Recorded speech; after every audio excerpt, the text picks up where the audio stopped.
ഒരു പാത്രത്തിലേക്ക് ഒരു 2 കപ്പ് ക്യാബേജ് നമ്മൾ ഉള്ളിയൊക്കെ അരിയുന്ന പോലെ സ്ലൈസാക്കി അരിഞ്ഞെടുത്തതാണ്.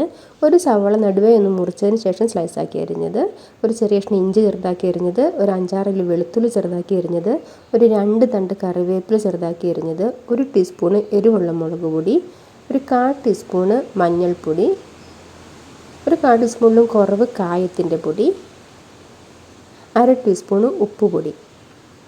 ഇതെല്ലാം കൂടി ഇട്ടിട്ട് ഒന്ന് നമുക്കിങ്ങനെ ഞരടി ഇങ്ങോട്ട് എടുക്കാം.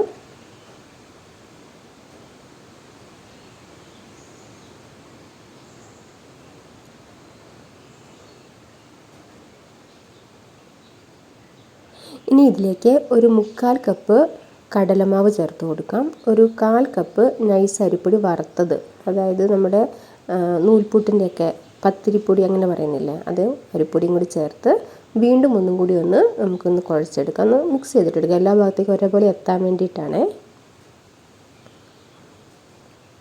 ചെറിയൊരു നനവുണ്ടാവും. ഇനി നമുക്ക് ആവശ്യത്തിന് കുറേശ്ശെ വെള്ളം ഒഴിച്ച് കൊടുക്കണം കേട്ടോ. ശകലം വെള്ളം ഒഴിച്ചിട്ട് കുഴച്ച് നോക്കാം. കുഴച്ച് നോക്കിയിട്ട് ആവശ്യത്തിന് ഒഴിച്ച് കൊടുക്കാം. ഒരു ഡോ പോലെ നമുക്കൊന്ന് കുഴച്ചെടുക്കാം. വെള്ളം കൂടി പോകണ്ട കേട്ടോ.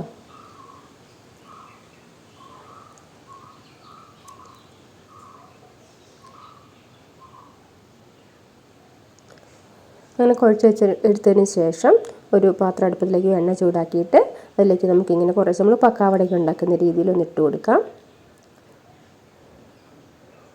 ഇനി ഒന്ന് തിരിച്ചും മറിച്ചൊക്കെ ഇട്ട് കൊടുക്കാം കേട്ടോ. തിരിച്ചും മറിച്ചൊക്കെ ഇട്ട് കൊടുത്തിട്ട് ഒരു ഗോൾഡൻ ബ്രൗൺ കളർ ആകണം, അതൊരു തിരിച്ചും മറിച്ചൊന്ന് ഇട്ട് കൊടുക്കാം കേട്ടോ. നമുക്ക് കുട്ടികളൊക്കെ സ്കൂൾ വിട്ട് വരുമ്പോൾ നമുക്ക് പെട്ടെന്ന് ഉണ്ടാക്കി കൊടുക്കാം. ഇപ്പോൾ സവാളയൊന്നും ഇരിപ്പില്ലെങ്കിൽ ക്യാബേജ് ഇങ്ങനെ കുറച്ചരിഞ്ഞാലും പെട്ടെന്നൊന്നും മനസ്സിലാവില്ല. സോസൊക്കെ കൂട്ടി കഴിക്കുമ്പോൾ നല്ല ടേസ്റ്റാണ് കേട്ടോ. ട്രൈ ചെയ്തിട്ടില്ലെങ്കിൽ ഒന്ന് ട്രൈ ചെയ്ത് നോക്കുക, നല്ല ടേസ്റ്റാണ്. കുട്ടികൾക്ക് നന്നായിട്ട് ഇഷ്ടപ്പെടും. അപ്പോൾ എല്ലാവരും ഉണ്ടാക്കി നോക്കിയിട്ട് അഭിപ്രായങ്ങളൊക്കെ ഒന്ന് കമൻറ്റായിട്ട് അറിയിക്കണം കേട്ടോ.